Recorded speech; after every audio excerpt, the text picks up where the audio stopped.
mirarte solo a ti, Señor. Mirarte solo a ti, Señor. Mirarte solo a ti, Señor. Y no mirar atrás. Seguir tu caminar, Señor. Seguir sin desmayar, Señor. Postrarme ante tu altar, Señor, y no mirar atrás. Seguirte solo a ti, Señor. Seguirte solo a ti, Señor. Seguirte solo a ti, Señor, y no mirar atrás. Seguir tu caminar, Señor. Seguir sin desmayar, Señor. Postrarme ante tu altar, Señor, y no mirar atrás. Servirte solo a ti, Señor. Servirte solo a ti, Señor. Servirte solo a ti, Señor, y no mirar atrás. Seguir tu caminar, Señor. Seguir sin desmayar, Señor. Postrarme ante tu altar, Señor, y no mirar atrás.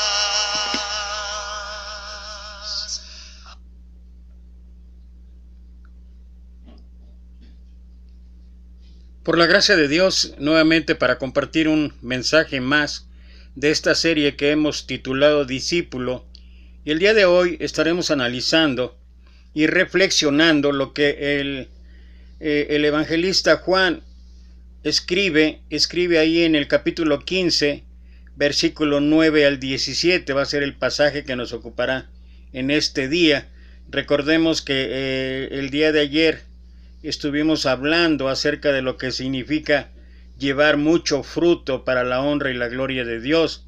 Y el versículo 8 así termina: en esto es glorificado mi Padre, en que llevéis mucho fruto y seáis así mis discípulos. Y luego hay dos consideraciones que me gustaría tocar aquí de esos versículos 9 al 17. Primero, lo que significa ser una verdadera amistad, lo que significa realmente ser amigos, y lo segundo es hacer un análisis y una reflexión de lo que debería significar el verdadero discipulado para cada uno de nosotros. Y bueno, dice versículo 9: como el Padre me ha amado, así también yo os he amado, permaneced en mi amor. Si guardareis mis mandamientos, permaneceréis en mi amor, así como yo he guardado los mandamientos de mi Padre, y permanezco en su amor. Estas cosas os he hablado, para que mi gozo esté en vosotros, y vuestro gozo sea cumplido. Este es mi mandamiento, que os améis unos a otros, como yo os he amado. Nadie tiene mayor amor que este, que uno ponga su vida por sus amigos. Vosotros sois mis amigos, si hacéis lo que yo os mando. Ya no os llamaré siervos, porque el siervo no sabe lo que hace su señor, pero os he llamado amigos, porque todas las cosas que oí de mi Padre os las he dado a conocer. No me elegisteis vosotros a mí, sino que yo os elegí a vosotros, y os he puesto para que vayáis y llevéis fruto, y vuestro fruto permanezca, para que todo lo que pidiereis al Padre en mi nombre, Él os lo dé. Esto os mando, que os améis unos a otros. Y bueno, hasta aquí, ese es el pasaje que estaremos reflexionando y analizando. Y como mencioné antes, hay dos aspectos que me gustaría tocar, dos aspectos importantes, creo yo, que debería uno reflexionar acerca de esto que encontramos aquí, de los versículos 9 al 17. Y lo primero es todo aquello que gira alrededor o lo que significa una verdadera amistad, porque una verdadera amistad va por encima de cualquier prejuicio, circunstancia, de cualquier situación.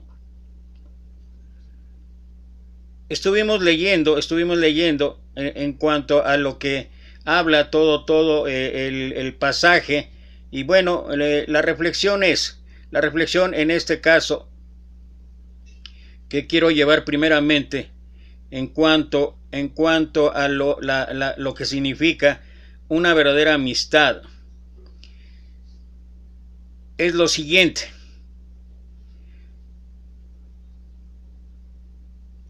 La lección de hoy es de apenas 3 versículos. Nos presenta la oportunidad para revisar nuestra vida como discípulos de Jesús. Centremos hoy nuestra atención en cómo Jesús nos llama amigos. No sé si alguna vez hemos pensado lo que es tener un verdadero amigo, y es que en realidad son muy pocas las personas a las que podemos llamar amigo. Esto es una realidad. En la vida tenemos muchos compañeros, vecinos, compañeros de trabajo, incluso hermanos, pero muy pocos amigos, pues el amor del amigo es transparente, es un amor desinteresado que, como nos lo presenta nuestro maestro, es capaz incluso de dar la vida por el otro. Es un amor que no espera sino la complacencia de aquel que es tu amigo. Exige confianza total, exige discreción, exige prontitud, exige fidelidad y sobre todo disponibilidad. Jesús nos llama a nosotros sus amigos. ¿Imaginan lo que es ser amigo de Dios y todo lo que esto significa en nuestra vida? Para ser sus amigos, ¿basta con cumplir sus mandamientos? El mandamiento de Jesús no tiene medida humana. No es amar como a ti mismo, sino como yo los he amado. Ya no somos nosotros la medida, amar al prójimo como a ti mismo, sino al propio Jesús, como Él nos ha amado. Y el modo que Jesús nos ha amado lo encontramos en su entrega, la entrega de su vida, por amor a nosotros. Por eso es necesario aprender de Él el modo de amar, de entregarse, y aunque esto supere las posibilidades humanas, Jesús nos llama amigos y nos hace partícipes de su vida. Además, nos envía el Espíritu Santo. Entonces sí, en esta amistad y con este impulso del Espíritu, podemos amar como Él también nos amó. Y tal vez vale la pena aquí hacer la reflexión en cuanto a cuál sería la medida del amor que Jesús nos pide en nuestra situación y ocupación actual. Y esto es una pregunta personal, este es un análisis personal, esto es una reflexión personal, y la decisión cada uno la toma. Pero sí vale la pena considerar qué es lo que en nuestra situación actual, en este tiempo tan difícil, en ese tiempo de pandemia, cómo es que mostramos nosotros que se refleja la amistad de Cristo en nosotros, para que nosotros a su vez tengamos una amistad como la que nos tuvo el Maestro. Y esto es algo que cada uno de nosotros debería de considerar.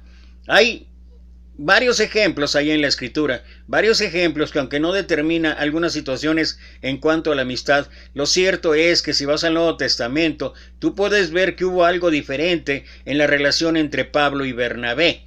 Primero fue Bernabé y Pablo, o Bernabé y Saulo, y ya más tarde, después del primer viaje misionero, ya encontramos en la Escritura cómo primero se refiere a Pablo, ya como el apóstol Pablo, y después a Bernabé. Cualquiera que haya sido los casos, cualquiera que haya sido las situaciones, lo cierto es que desde el principio de su ministerio, Saulo de Tarso primero tuvo la fortuna de contar en Bernabé con un verdadero amigo, con una verdadera amistad, y Bernabé lo llevó paso a paso, y Bernabé de alguna manera lo protegió en contra de todas aquellas gentes, e incluso los mismos apóstoles que todavía no estaban muy convencidos del cambio que el Señor había efectuado allá en Saulo de Tarso, después como el apóstol Pablo. Pero lo cierto es que Bernabé estuvo paso a paso allí, y no significa que entre amigos no haya controversias, no haya diferencias o no pueda haber pleitos. porque vemos ahí en la escritura que cuando iban a iniciar el segundo viaje misionero, a causa de que Bernabé quería llevar a Juan Marcos y Pablo se negó a hacerlo porque ya los había abandonado en el primer viaje, dice ahí en la escritura que hubo tal desacuerdo que cada uno fue por su lado. Pablo fue con Silas y Bernabé fue con Juan Marcos. Esto no significa que se haya roto la amistad, esto no significa que se haya roto el compañerismo. De todas maneras, cada quien por su lado hicieron lo posible para que el nombre de Dios fuera glorificado y se extendiera el evangelio por muchas partes del mundo. Y además, posteriormente, ya en sus cartas, el apóstol Pablo, en 2 de ellas, reconoce que tal vez pudo haberse equivocado en cuanto a considerar que Juan Marcos no era el apropiado para ese segundo viaje misionero, porque en sus cartas menciona con mucha prontitud acerca de mándame a Juan Marcos porque me es útil para la obra. Cualquiera que haya sido la situación, lo cierto es que de una u otra forma la amistad de Pablo y Bernabé prevaleció hasta el final.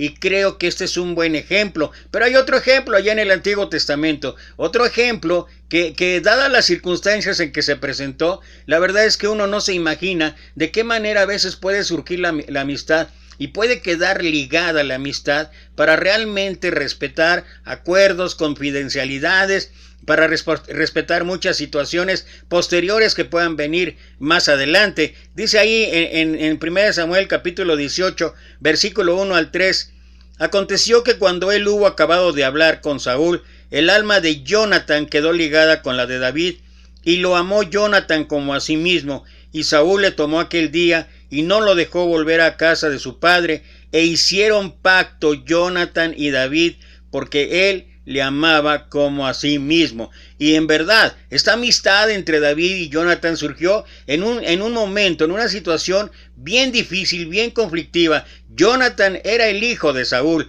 el rey de Israel, el rey que no quería a David, el rey que empezó a despreciar a David, el rey que quería matar a David. Y en medio de esto, Jonathan como su hijo, tratando de mediar la situación, tratando de que su padre respetara la vida de David, pero finalmente no haciéndole caso a Saúl acerca de esto. Sin embargo, como dice ahí, hizo pacto con David y ese pacto prevaleció. Y la última vez que se vieron, allá en 1 Samuel capítulo 20, versículo 41 y 42, nos muestra los rasgos, las características de una amistad que iba a perdurar a pesar de que alguno de los dos falleciera. Dice ahí versículo 41, y luego que el muchacho se hubo ido, se levantó David del lado del sur y se inclinó 3 veces postrándose hasta la tierra y besándose el uno al otro, lloraron el uno con el otro y David lloró más. Y Jonathan dijo a David, vete en paz porque ambos hemos jurado por el nombre de Jehová diciendo, Jehová esté entre tú y yo, entre tu descendencia y mi descendencia para siempre. Y él se levantó y se fue, y Jonathan entró en la ciudad. Y la historia muestra que a pesar de haberse separado, a pesar de que ya no era posible verse por el odio que su padre de Jonathan, Saúl, tenía hacia David, de todas maneras prevaleció la amistad. Y aún después de que falleció Saúl, falleció Jonathan, cuando David llegó allá al trono de Israel, entonces todavía recordando aquel pacto que hicieron, esto que dice aquí, que Jehová, diciendo Jehová entre tú y yo, entre tu descendencia y mi descendencia para siempre. Y vaya que David respetó este acuerdo, a pesar de que ya Jonathan no estaba vivo, él respetó y él vio por la descendencia un hombre Mefiboset que estaba paralítico, inválido y todo lo demás, y David lo sentó a su mesa, dice, por amor a Jonathan. Y esto realmente es una forma, tanto de Pablo y de Bernabé, como de aquí de David y Jonathan, Es un ejemplo que podemos darnos cuenta en que lo que el Señor quería en este pasaje que estamos viendo ahí en Juan capítulo 15 del 9 al 17, lo que significa una verdadera amistad, lo que significa ser amigos, todavía ahora de una manera totalmente diferente, porque Jesús, nuestro Señor Jesucristo, es el que ahora nos llama amigos. Y si yo quiero ser amigo del Maestro, si yo quiero ser amigo de nuestro Señor Jesucristo, lo debo demostrar a través de mi relación con otros. Y creo que una de las formas o maneras es entender de una manera más clara el modelo del verdadero discipulado, porque eso es lo que realmente creo que de una u otra manera hemos descuidado. Cuando Pablo escribió a Timoteo, prepara hombres fieles, idóneos para enseñar a otro. Y cuando Pablo escribe en los Efesios capítulo 4, versículo 11, cuando habla de que Dios constituyó a unos apóstoles, a otros profetas, a otros evangelistas, a otros pastores y maestros, a fin, fíjense, de edificar, a fin del crecimiento, o sea, siempre debe existir ese discipulado. Es lo que menciona nuestro Señor Jesús allá en la gran comisión, cuando Jesús se acercó y les habló diciendo: toda potestad me es dada en el cielo y en la tierra, por tanto, id y haced discípulos. O sea, el trabajo del discipulado es algo que deberíamos tener presentes en nuestra vida como discípulos de Jesús. ¿Cuáles son algunas de las grandes metas en tu vida? Para algunos jóvenes puede ser una meta grande de casarse con alguien en el próximo futuro o lograr un puesto de trabajo que pague bien. Para los ya adultos puede ser dedicarle más tiempo a la familia, a comprar una casa nueva. Para los mayores de edad puede ser una meta jubilarse y disfrutar los próximos años con poco estorbo. No creo que haya nada malo en sí con ninguna de estas metas, si es que éstas forman parte del plan de Dios. Esto es importante. Cada una de las cosas debe estar alineada a los propósitos, a los planes de Dios. Sobre todo los planes que Dios tiene para tu vida. Pero hay una realidad que nos confronta hoy a través del texto que estamos analizando, y es que pocos cristianos tienen como una meta grande conformarse a la imagen de Jesucristo. Es más, Jesucristo nos manda a permanecer en Él, y no solo fallamos en tener una meta de alcanzar la permanencia, sino también fallamos en descubrir lo que significa esta permanencia. Jesús aprovecha de este momento justo antes de su crucifixión para enseñar a sus discípulos acerca de la permanencia a través del ejemplo que Él les ha dejado. La cantidad de personas dispuestas a servir al Señor tiempo completo es cada vez menos. También la iglesia local se aparece más débil y menos ágil para llevar el evangelio a todo el mundo. En gran manera uno puede decir que la iglesia en parte ha fracasado en cumplirse el deber de hacer discípulos. O sea, si nosotros, como el Señor mencionó, si el grano de trigo no cae en tierra y muere, no puede llevar fruto. Una de las cosas que en muchas ocasiones tal vez hemos fallado es no en morir nosotros, o dicho de otra manera para ser un poquito más entendible, reproducirnos en otros. Pablo de alguna forma se reprodujo a través del discipulado de Timoteo, de Tito, de Filemón, entre otros, y creo que este es un magnífico ejemplo de lo que nosotros deberíamos hacer. Y si quieres un ejemplo todavía más grande, pues ve nuestro Señor Jesucristo con sus 12 apóstoles. Si bien es cierto que uno lo traicionó, que otro lo negó, y que a final de cuentas, cuando él fue arrestado, todos huyeron. Pero al paso del tiempo, la historia muestra que realmente nuestro Señor trabajó el discipulado. Y el discipulado debería ser parte de nosotros. Él lo hizo con 12 y luego posteriormente con el otro Matías, y después con el apóstol Pablo, cuando ya se dio la traición de Judas. Pero es una forma de ver que realmente el discipulado debería formar parte de la disciplina que debemos de tener en nuestras congregaciones, en nuestra iglesia. Hay demasiados creyentes dentro de las iglesias que no practican el verdadero discipulado porque no permanecen en Cristo ni son obedientes a la palabra de Dios. El resultado es una inhabilidad de multiplicarse a través del proceso de hacer verdaderos discípulos. Cuando uno entiende este proceso que debería de existir en la vida de cada cristiano, uno puede empezar a ver cómo se replican, cómo se multiplican. Yo admiro a esos hombres de veras preparados, esos yo les llamo maestros de la ley con respeto, no por burlarme ni ironizar, pero esos hombres que están preparados, que saben teología, escatología, que saben que se han ido puliendo en muchísimas áreas, los originales griegos, textos, y luego sus discursos, sus sermones, sus predicaciones de verdad que son dignas de admirar. Pero todo lo que puedan hacer, todo lo que puedan expresar, todo lo que puedan hacer, no tiene eco si no es para formar discípulos, si no es para reproducirse, en lugar de tener 1, 2, 3, 4 grandes predicadores, 10 grandes predicadores en México, no lo sé, eso cada quien lo establece, pero si en lugar de eso tuviéramos 100, si en lugar de eso tuviéramos 500, si en lugar de eso tuviéramos 1000, si en lugar de eso tuviéramos discípulos por todos lados, entonces creo que la obra de Dios se extendería en una gran magnitud y no nos quedaríamos en esa esfera de comodidad que hemos permanecido con. Por eso es que hablo tanto de no ser cristianos domingueros, de no estar nada más dándole el realce al día domingo, porque eso es lo que pasa. El día domingo debería ser como consecuencia de todo lo que uno vivió de lunes a sábado. Y si de lunes a sábado uno vivió como verdadero discípulo de Cristo, no hay ningún problema en cuanto a estar exhortando de que vengan al edificio, no habría ningún problema. Pero parece que hemos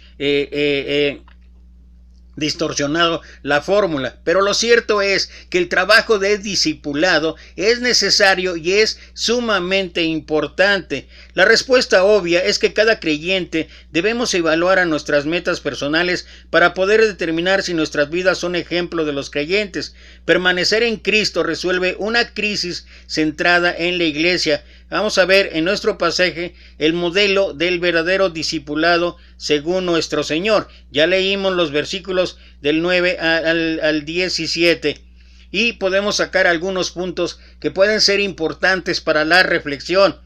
Un verdadero discípulo sigue el amor ejemplar. Eso es lo que habla el versículo 9. Tenemos un registro en la Biblia del amor de Jesucristo mismo, así que nosotros podemos comprender cómo amar verdaderamente a nuestro Dios. Como discípulos estamos mandados a permanecer en el amor de Jesucristo, permanecer en el amor que tengo hacia ti. Nuestro amor por Cristo es el resultado de su amor por nosotros, que está arraigado de base en el amor del Padre al mundo. Solamente recordar, porque de tal manera amó Dios al mundo, que ha dado a su Hijo unigénito, para que todo aquel que en él cree no se pierda, mas tenga vida eterna. Porque de tal manera, ¿cuál manera? Una manera tal vez un tanto inexplicable para nosotros como ser humano, pero a través de estas enseñanzas, a través de estas lecciones del Maestro, podemos empezar a entender y sobre todo podemos empezar a vivir lo que significa el verdadero amor, lo que significa esto traducido en un discipulado, que es lo que quiere el Señor. Los discípulos estamos avisados de no descuidar nuestra comunión con Jesucristo. El no permanecer en el amor de Jesús tiene como consecuencia una ruptura en la comunión y comunicación con nuestro Señor y Salvador. Es precisamente por esta razón que muchos creyentes llegan a dudar del amor y la bondad de Jesús.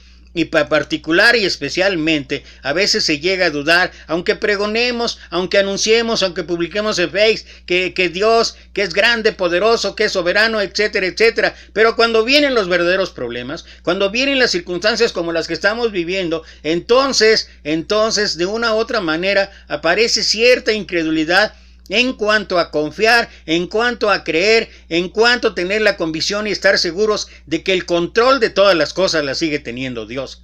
Y a veces nos seguimos o nos vamos por doctrinas, no doctrinas religiosas, sino por doctrinas que tienen que ver con las cosas de este mundo, y llegamos a pensar como todo lo que han sacado alrededor de toda esta pandemia, de que si la cuarta quién sabe qué, que si la quinta quién sabe qué, que si la octava quién sabe qué, que si esto, que si lo otro, que si las grandes potencias mundiales, que si el microchip, que si la vacuna, son cosas que pudieran existir, sí está bien, pero no hay nada de todo eso que esté por encima de la autoridad, de la soberanía, del poder de Dios. Y ese es el punto. Que si no estamos constantes, que si no estamos permaneciendo en nuestro Maestro, lo más seguro es que haya cosas que nos van a tambalear. Un verdadero discípulo alcanza la obediencia ejemplar. Las obligaciones que tienen los discípulos están relacionadas con las bendiciones que viene de Cristo, y cada uno de nosotros puede dar testimonio de esto, porque precisamente en estos momentos, en estas circunstancias, en estas situaciones que ya casi se alargan a casi 6 meses, como hemos visto la mano de Dios en muchos de nosotros, empezando por aquellos que estamos vivos, a pesar de tener circunstancias, situaciones de salud extremas o diversas. Puede ser mi caso. Yo de veras estoy agradecido con Dios simplemente por estar vivo. Porque con todos los males que tengo dentro de mi cuerpo, con todos los problemas de salud, de mis ojos, de mi sistema digestivo, de mil cosas más, y amanecer y estar vivo es simplemente para darle gracias a Dios. Y creo que cada uno puede expresar esto, cada uno en su cada cual, y cada uno en su situación o circunstancia que esté prevaleciendo. Los discípulos demuestran su amor a Dios a través de su obediencia. Hacer lo que Dios nos manda hacer es la prueba máxima para el verdadero discípulo. No debemos pensar que nuestra relación con Dios es algo místico, porque esto es algo que se basa en la obediencia a su palabra, en todo aquel que nos ha dejado en las instrucciones. Toda escritura es inspirada por Dios, útil para enseñar, para redarguir, para corregir, para instruir en justicia, a fin de que el hombre de Dios sea perfecto, enteramente preparado para toda buena obra. ¿Cuál puede ser una buena obra? Enfrentar con la certeza, la convicción, la fe de que Dios está en el control, a pesar que las circunstancias se vean sumamente desastrosas. Jesucristo demostró su obediencia al Padre y se mantiene en el amor del Padre. Esta llega a ser nuestra meta para alcanzar como verdaderos discípulos, un amor que nos lleva a entregar nuestras vidas a Dios por completo. Un verdadero discípulo experimenta el gozo ejemplar. Es lo que habla versículo 11. Los discípulos fructíferos y fieles son el gozo del Señor. No por algo el apóstol Pablo escribió: estad siempre gozosos. Y luego allí en Filipenses, regocijaos, otra vez regocijaos, es lo que habla el capítulo 4 a partir del versículo 6. Entonces, esta manifestación de gozo, esta manifestación de contentamiento, de alegría que debería existir o que debe existir en cada uno de nosotros, aquellos que queremos ser discípulos de Cristo, es el mejor testimonio en estos momentos de pandemia, en estos momentos de situaciones extremas en todos sentidos. Creo que cuando la gente pueda ver el gozo que tenemos, aquellos que queremos ser discípulos de Cristo, es el mejor testimonio para evangelizar. Obedecer los mandatos del Señor produce gozo divino. Muchos creyentes no experimentan gozo en sus vidas justamente porque no obedecen a los mandatos del Señor. La razón por la cual muchos discípulos no obedecen al Señor es porque no le conocen bien y temen que Él no va a satisfacer sus necesidades o deseos de corazón. Y esto realmente es cierto, ¿no? Yo me acuerdo mucho una historia en un pueblo que leí que decía que el pueblo estaba sufriendo una gran sequía, pero que se habían propuesto toda la iglesia local juntarse un día para hacer oración para que Dios trajese la lluvia. Y entonces todos llegaron puntuales a la cita aquel día para iniciar la oración. Todos iban normal, excepto un niño. Un niño llevaba un paraguas. Y entonces le dijeron a algunos: oye, ¿para qué traes el paraguas si estás viendo que no ha llovido? Y él dijo: ¿acaso no hemos venido a orar para pedir que Dios traiga la lluvia? Entonces yo vengo preparado. Esa es la fe. Esa es la fe.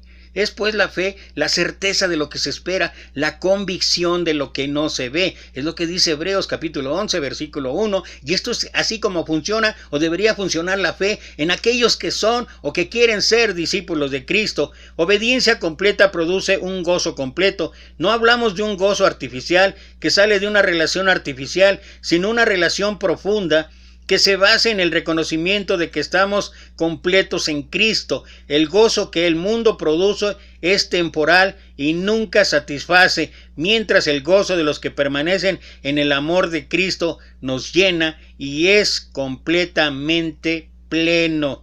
Un verdadero discípulo obedece el mandamiento ejemplar. El amor verdadero se manifiesta en amar a los otros. Después de todo, eso fue la enseñanza allá en el capítulo 13, versículos 34 y 35, que os améis unos a otros como yo os he amado. Amar a Cristo es una cosa porque en Él hay perfecto amor, pero amar a nuestros hermanos en Cristo es una muestra de que entendemos y aplicamos el amor de Dios en nuestras vidas. Un verdadero discípulo se sacrifica con una entrega ejemplar, como el ejemplo que vimos de Jonathan y David o de Pablo y Bernabé. El amor sacrificial es el ejemplo supremo. Cristo dio su vida por nosotros, sus amigos, es lo que habla el versículo 14, para que tengamos todos los beneficios del andar cristiano. Es su ejemplo cual debemos seguir en nuestro trato con los otros seguidores de Cristo, con los cuales tenemos contacto, y con el mundo en nuestro alrededor. Jesús lo da todo, incluso la vida, por los demás, y esta es la prueba de amor más grande que puede existir. Un verdadero discípulo disfruta de una amistad ejemplar. La obediencia a los mandatos de Cristo es prerequisitos para ser un discípulo en buena comunión. Únicamente los siervos obedientes se consideran amigos fieles. Cristo nos llama a nosotros sus amigos, si a Él le podemos llamar Maestro y Señor. La amistad no quita la responsabilidad de obedecer. Cristo ha declarado a nosotros, sus discípulos, todas las cosas que le han sido reveladas por el Padre. Esto no quiere decir que entendamos con toda claridad toda la enseñanza que escuchamos, pero no faltamos nada para conocer a Cristo a través de una relación correcta con nuestro Señor. Y vuelvo nuevamente a hacer énfasis en que en nuestras congregaciones, en la iglesia del Señor, lo que deberíamos estar buscando, enseñando, promoviendo, impulsando en una u otra o en muchas maneras, es que cada creyente aprenda a tener una relación personal, una relación individual con Dios. Y cuando se puede lograr eso, aquellos que tenemos responsabilidades como de enseñar o compartir o demostrar, tendríamos que hacer esto, enseñar a la gente a tener una buena relación con Dios, no enseñar a la gente que el discurso que di es lo más elocuente y gracias por toda la sabiduría. No, es parte de sí, pero lo importante, lo fundamental es que si nosotros estamos sembrando para que cada una de las personas, cada uno de los oyentes, estoy hablando del caso de los que compartimos o predicamos, de verdad estuviéramos trabajando en esto que es parte del discipulado, de veras que las cosas cambiarían, porque enseñaríamos a la gente a tener una relación personal con Dios. Y si algo me preguntan después de 30 años, yo que no tengo ninguna autoridad en ninguna especie, pero mi humilde opinión sería esa, de que hemos fallado en esto que es fundamental, en esto que Pablo habló a Timoteo: prepara hombres fieles, idóneos para enseñar a otro. Y cuando hablo de hombres fieles es el término genérico, pueden ser hombres o pueden ser varones o pueden ser mujeres, pero lo cierto es que si nos multiplicáramos de esa manera, hasta el trabajo para aquellos ministros o predicadores que se quejan de que los dejan solos, de que están así, nada más tan buenos para cobrar cuando viene la remesa en dólares, ¿no? Pero que se quejan tanto, tendrían un equipo de trabajo, tendrían ayuda y tendrían todo, y las cosas verdaderamente cambiarían, y entonces estaríamos actuando como lo que ejemplificó Pablo en la primera carta a los Corintios, capítulo 12 acerca de compararnos con un cuerpo. Entonces sí, alguien ocuparía el ser oreja, el otro nariz, el otro corazón, el otro etcétera, etcétera, y funcionaríamos como un cuerpo y los resultados verdaderamente serían sorprendentes.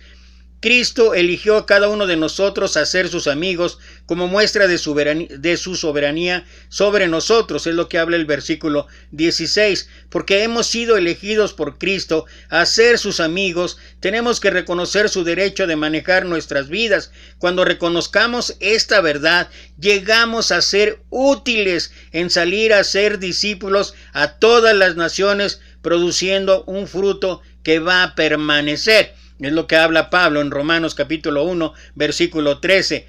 Cristo es un verdadero amigo, se comunicó sus pensamientos a los discípulos y suple sus necesidades. También puede ser una realidad en nuestras vidas. Ser un verdadero discípulo involucra la obediencia a la palabra de Dios basada en el amor que produce en la vida de cada creyente. Y creo que a veces no tendríamos que hablar de tanta teología, no tendríamos que hablar de tanta sabiduría, de tanto estudio. O sea, hay que escudriñar, claro, y nadie dice que no, pero creo que lo más sencillo es que a veces creo yo que lo hemos dejado de lado. Si hiciésemos esa reproducción, como varios ejemplos, la iglesia de Antioquía predicaron, la gracia de Dios estaba con ellos, una multitud fue añadida a la iglesia, y cuando llegaron Pablo y Saulo de Tarso, Bernabé y Saulo de Tarso, porque Bernabé llegó primero, vio la gracia de Dios, y luego regresó por Saulo, lo trajo, y dice, permanecieron ahí un año. O sea, hay tiempo para todo. Cuando se tendría que enseñar doctrina, entonces ahí estuvieron Bernabé y Saulo enseñando a aquellos nuevos cristianos, y dice ahí en el capítulo 11 del libro de los Hechos, dice que ahí fue donde se les mencionó por primera vez como cristianos. Y creo que el proceso es igual, y después de eso se siguieron reproduciendo, y creo que esto es algo que hemos dejado un tanto de lado en la actualidad. Estamos más preocupados por otro tipo de metas, estamos más preocupados por otras situaciones, nos preocupan. Qué bueno que tengamos esta utilidad de las redes sociales, qué bueno que nos pueda ser útil para llegar a muchísima gente, pero lo cierto es que si lo hiciéramos de veras de la manera adecuada, aprovechando esos recursos que Dios ha permitido, el evangelio sería multiplicado.